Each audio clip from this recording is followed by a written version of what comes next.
नमस्कार साथियों, स्वागत आप सबों का। सातवें चरण को लेकर के जब से नई नियमावली पटल पर आई है, लगातार शिक्षा विभाग एक्शन मोड में है। हालांकि मंत्री, मुख्यमंत्री, उप मुख्यमंत्री किन्हीं से मुलाकात शिक्षक अभ्यर्थी व शिक्षकों की नहीं हो पा रही है। शिक्षक और शिक्षक अभ्यर्थियों में एक खासी नाराजगी का माहौल है, लेकिन उसके बावजूद शिक्षा विभाग लगातार बैक टू बैक फैसला लेते जा रहा है। वो बिहार का शिक्षा विभाग जो कि लगातार सुस्त मोड में था, अब एक्टिव मोड में आता नजर आता है। नए नियम के लागू होने के बाद ये बड़ा आदेश आज सुबह ही आपने अखबारों में देखा होगा।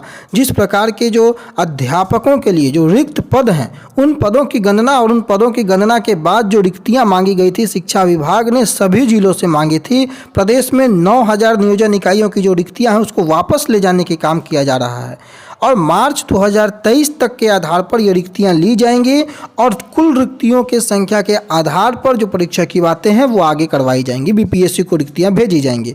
अब सवाल होता है कि मई तक अगर हर हाल में विज्ञापन निकालने की बात अगर शिक्षा विभाग करता है, तो क्या छात्र और शिक्षकों की मांगों पर शिक्षा विभाग कोई सोच या कोई अमल करता हुआ नजर आएगा भी या नहीं, ये एक अलग मुद्दा है। हम इस वीडियो पे बात करेंगे जो कुल रिक्तियों की जो चर्चाएं हैं या फिर कुल महत्वपूर्ण खबरें जो हैं या आदेश जो है केवल उसकी।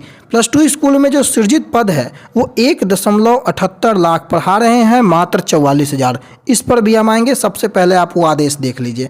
ये आप अभी 13/4/2023 के डेट में संजय कुमार जो कि निदेशक माध्यमिक शिक्षा हैं, उनके माध्यम से माध्यमिक एवं उच्च माध्यमिक शिक्षकों की दिनांक 10/4/2023 तक के विषयवार कोटिवार शिक्षकों के रिक्त पदों की सूचना उपलब्ध कराने के संबंध, यानी कि 10/4/2023 10 अप्रैल 2023 तक की रिक्तियों के आधार पर जो रिक्त पद हैं कोटिवार और विषयवार शिक्षकों के, उनकी सूचना उपलब्ध कराया जाना है। जैसा कि पता है कि बिहार राज्य विद्यालय अध्यापक नियुक्ति, स्थानांतरण, अनुशासनिक कार्रवाई एवं सेवा शर्त नियमावली 2023 10/4 को ही राजपत्र में यानी कि बिहार गजट में प्रकाशित हो गई है और उसके तदनुरूप उक्त तिथि से ही यह नियमावली प्रभावी है। अब नियमावली के निहित जो निर्देश हैं, उसके तहत राज्य सरकार के अधीन जो विद्यालय अध्यापक का नया संवर्ग है, उसको गठन करते हुए आयोग की अनुशंसा पर नियुक्ति का प्रावधान किया गया है। और नियमावली के नियम 19 के 2 में यह प्रावधान है कि नियमावली के प्रभावी होने की जो तिथि है, यानी कि जो 10 अप्रैल 2023 के उपरांत या पूर्व के नियमावली के अंतर्गत अब कोई भी नई नियुक्तियां नहीं की जा सकेंगी, यानी कि प्रभाव में अब यही नियमावली है, इसी के आधार पर आगे की नियुक्तियां की जाएंगी। अतएव विद्यालय अध्यापक के पद पर सीधी नियुक्ति हेतु जिला स्तर पर उपलब्ध रिक्त पदों की गणना अति आवश्यक है और यह निर्देश दिया गया है कि जिला परिषद एवं नगर निकाय क्षेत्र अंतर्गत सभी नियोजन इकाई में 10/4/2023 के उपरांत विषयवार रिक्त रह गए जो माध्यमिक, उच्च माध्यमिक शिक्षकों की पदों की गणना है, उसको समेकित कर 20/4/2023 तक, जी हाँ दोस्तों, मात्र 1 हफ्ते का समय उसको निश्चित रूप से उपलब्ध कराना सुनिश्चित किया जाए।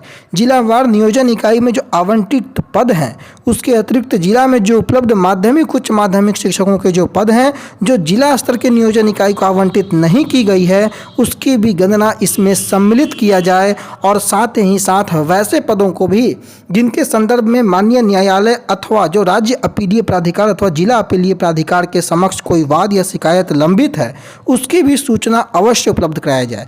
ये प्रपत्र आप देख लीजिए। केवल माध्यमिक और उच्च माध्यमिक की चर्चाएं 13/4/2023 निदेशक माध्यमिक के हस्ताक्षर से, जो कि विषय का नाम, जिले में उपलब्ध कुल पद और 10/4/2023 की तिथि में कितने कार्यरत बल हैं और कितनी रिक्तियां हैं। चूँकि अब जिलावार सब कुछ हो चुका है, तो अब नियोजन इकाई वार का तो लफड़ा है नहीं। अब प्रत्येक जिला जो है अपनी डाटा कलेक्ट करेगा, नियोजन इकाइयों को रिक्तियां वापस करनी होंगी और उन उपलब्ध रिक्तियों के अनुरूप जो है शिक्षा विभाग आयोग को अपनी रिक्तियां भेजेगा और उसके बाद आयोग जो है बहाली को लेकर के नोटिफिकेशन निकालेगी। पूरी बात को समझिए।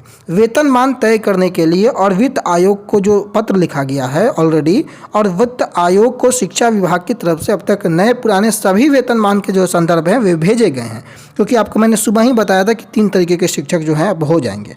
तो वित्त विभाग ये तय करेगा कि विद्यालय अध्यापकों को कौन सा वेतन दिया जाए, क्योंकि आकर्षक वेतन की बातें की जा रही हैं। चयन के लिए बीपीएससी के नाम की अनुशंसा सामान्य प्रशासन विभाग को भेजी गई है और मंजूरी भी जल्द मिल जाएगी। और मंजूरी छोड़िए, ये बात लगभग तय है कि बीपीएससी ही जो है आगे आयोग के रूप में काम करेगा।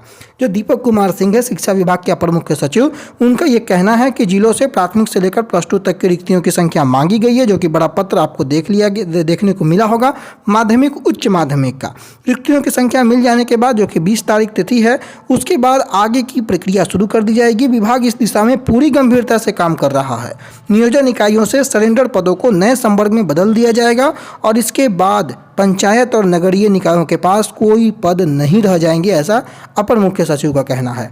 और मई तक हर हाल में जो है नई नियमावली आ जाएगी और इस नियमावली की जो चर्चाएं हैं वो बड़ी गर्म है और लगातार इसका विरोध भी देखने को मिल रहा है।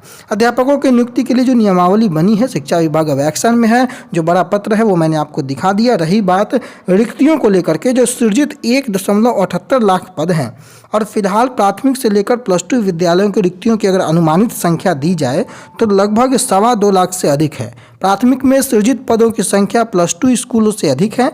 वर्तमान में माध्यमिक में स्वीकृत शिक्षकों की जो संख्या है, माध्यमिक की बातें हो रही हैं, वो 76,648, इसमें केवल 32,455 पद ही भरे हैं। इस तरह उच्च माध्यमिक में शिक्षकों की स्वीकृत संख्या 1 लाख से ज़्यादा है, जिसमें 11,968 शिक्षक हैं।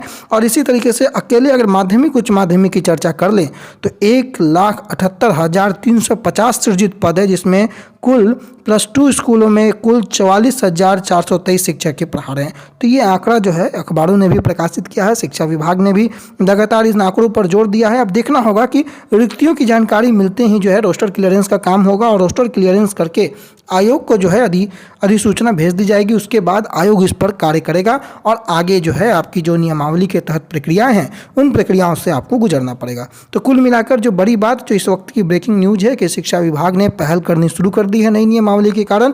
और ये इतनी जल्दबाजी इसलिए है कि नई नियमावली का लगातार विरोध हो रहा है।